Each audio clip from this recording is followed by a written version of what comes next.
नमस्ते, मैं अंजलि झा आप सभी का स्वागत करती हूँ आपके यूट्यूब चैनल पे।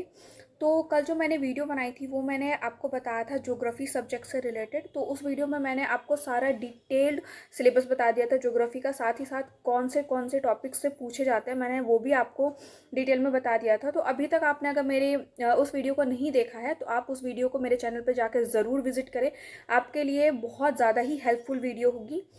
तो आज की जो वीडियो है वो मैं बनाऊंगी मैथ के ऊपर, क्योंकि बहुत सारे स्टूडेंट के कमेंट सेक्शन में आ रहे थे कि मैम आप मैथ को लेकर ज़रूर बताइए। तो आज की जो ये वीडियो है ये मैथ सब्जेक्ट को लेकर है। चाहे आप क्लास 1 to 5 की प्रिपरेशन कर रहे हो, 6 to 8, 9 to 10 या 11 to 12, अगर आप किसी भी क्लास की प्रिपरेशन कर रहे हैं तो आज की जो ये वीडियो है मैथ सब्जेक्ट को लेकर ये आपको हर एक क्लास में बहुत ही ज़्यादा हेल्प करेगी। तो वीडियो को लास्ट तक ज़रूर देखें, और जब भी मैं आपको टॉपिक बताऊँ तो आप पेन और अपनी कॉपी आराम से लेकर बैठें और उसको नोट डाउन करें। तो चलिए वीडियो को स्टार्ट करते हैं। तो मैथ्स के जो मैं टॉपिक्स बताऊंगी आप बस उन टॉपिक्स को आप प्रिपेयर कर लीजिए, उसके अलावा आपको किसी भी टॉपिक को प्रिपेयर करने की ज़रूरत नहीं पड़ेगी। तो हम जब भी मैथ सब्जेक्ट की बात करते हैं तो उसमें कुछ पॉइंट्स ऐसे होते हैं जो बहुत ही ज़्यादा इंपॉर्टेंट होते हैं, जैसे हो गया बेसिक। मैथ्स में अगर किसी बच्चे का बेसिक क्लियर नहीं है तो उसे मैथ बनाने में आगे बहुत प्रॉब्लम होती है।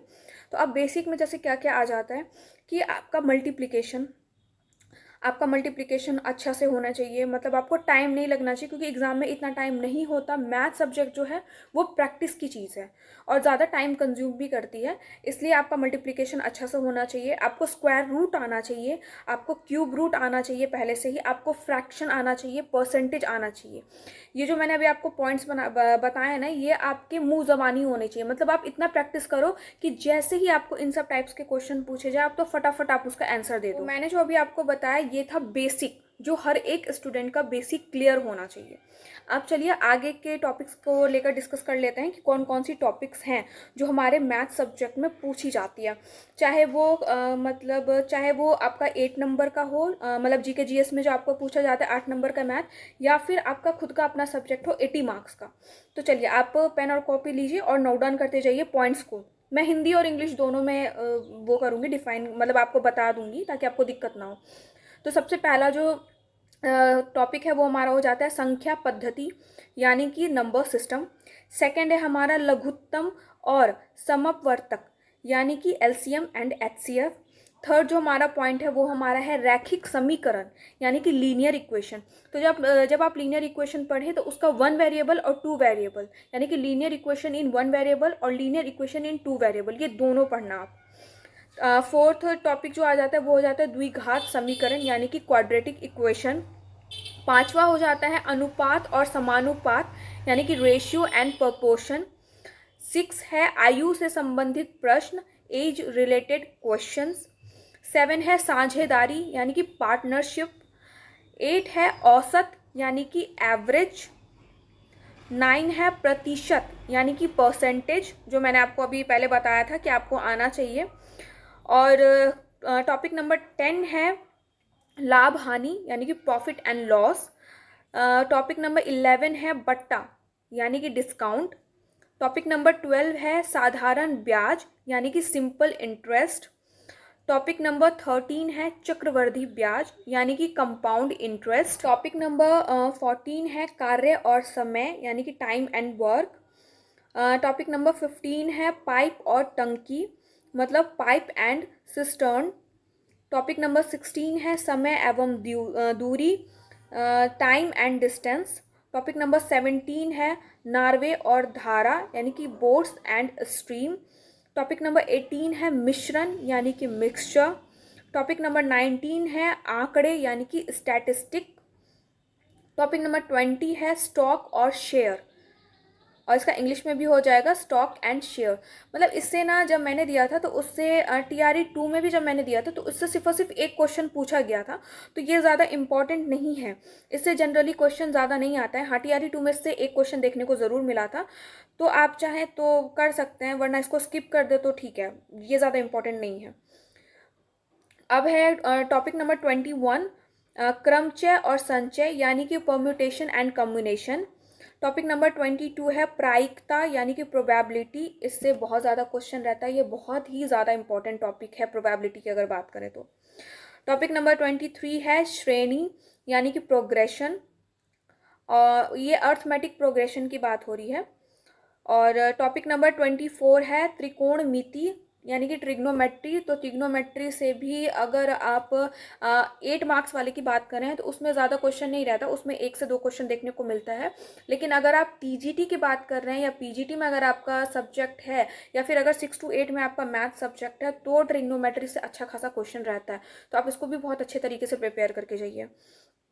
टॉपिक नंबर 25 ऊंचाई और दूरी यानी कि हाइट एंड डिस्टेंस, इससे भी क्वेश्चन देखने को मिलते हैं। टॉपिक नंबर है 26 क्षेत्रमिति यानी कि मेंसुरेशन, इससे भी क्वेश्चन अच्छा खासा देखने को मिलता है। तो ये जो टॉपिक्स मैं आपको मतलब स्पेशली बोल रही हूँ ना कि अच्छा खासा देखने को मिलता है, आप उस टॉपिक को ना अच्छे से प्रिपेयर करके जाना, क्योंकि उसमें अच्छे खासे क्वांटिटी में क्वेश्चंस रहते हैं। टॉपिक नंबर 27 ज्यामिति यानी कि ज्योमेट्री। टॉपिक नंबर 28 निर्देशांक ज्यामिति यानी कि कोऑर्डिनेट ज्योमेट्री। और टॉपिक नंबर 29 लघु गणक यानी कि लॉगरिथम। ये जो लॉगरिथम की बात करी हूँ ना, ये जो 9 to 10 में एग्जाम देंगे ना मैथ का, तो ये 11 to 12 के जो बुक्स हैं उसमें ये है, ये टॉपिक है, इसीलिए इसमें से चांसेस है, ज़्यादा नहीं, 1-2 क्वेश्चन हो सकता है। और जो 9 to 10 का देंगे एग्जाम, उनके लिए एक और टॉपिक है जो है सेट थ्योरी। तो सेट थ्योरी से भी क्वेश्चन रहता है। और मैं आपसे ये बोलूँगी ना कि ये जो टॉपिक्स मैंने आपको बता दिए हैं, इसको तो प्रिपेयर कीजिए ही, और साथ ही साथ ना TRE 1, TRE 2, TRE 3 इन तीनों में जितने भी क्वेश्चंस पूछे गए हैं मैथ सब्जेक्ट के, वो तो प्रीवियस ईयर क्वेश्चन ज़रूर सॉल्व करके जाएं। और अगर हम बुक की बात करें कि हम किस बुक से प्रिपरेशन करें मैथ्स की, तो आप NCERT की बुक उठाइए। वैसे जो 9th क्लास का होता है ना, या फिर हम बात करते हैं 6 to 8 में भी अगर हम बात कर लें, तो जो क्वेश्चंस आते हैं ना, वो क्या करते हैं ना ये लोग कि NCERT से तो उठा के देंगे ही, और साथ ही साथ ना जब 9-10 की बात आती है तो उसमें RD शर्मा, RS अग्रवाल, ये सब बुक्स भी यूज़ होते हैं। जो बच्चे पढ़ते हैं, जो कंपटीशन की तैयारी करते हैं ना, वो RD शर्मा से भी बनाते हैं। RS अग्रवाल जनरली यूज़ किया जाता है, NCERT बहुत कम यूज़ किया जाता है। तो ये तीनों बुक से आप बनाए, क्वेश्चन जितना हो सकता है ना आप उतना प्रिपेयर करें।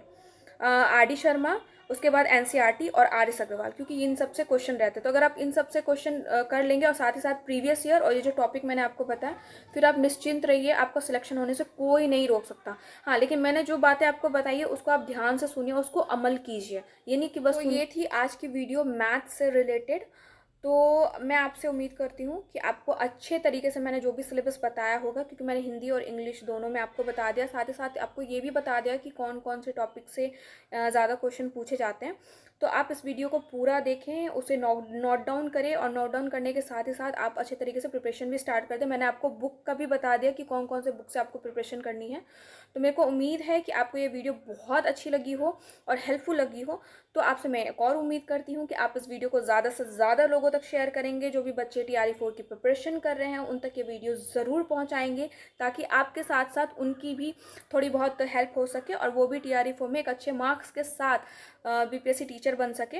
तो आप इस वीडियो को ज़्यादा से ज़्यादा शेयर करें, अपना प्यार दिखाएं, वीडियो को ज़्यादा से ज़्यादा शेयर करें, कमेंट करें। कमेंट बॉक्स में अगर आपको और भी किसी सब्जेक्ट से रिलेटेड अगर आपको प्रॉब्लम है या और भी कोई डाउट्स हैं, तो आप मेरे कमेंट सेक्शन में आप एक कमेंट ज़रूर लिख कर जा सकते हैं। मैं उसको देखकर जल्द से जल्द कोशिश करूँगी कि मैं उसे सॉल्व कर सकूँ। मेरे चैनल पे नए हैं, आपने अभी तक सब्सक्राइब नहीं किया है मेरे चैनल को, तो मेरे चैनल को सब्सक्राइब करें, बेल आइकन को ज़रूर प्रेस करें ताकि आपको नोटिफिकेशन मिलती रहे। वीडियो को ज़्यादा से ज़्यादा शेयर करें, लाइक करें, एक अच्छे कमेंट्स ज़रूर कमेंट सेक्शन में छोड़ें। धन्यवाद।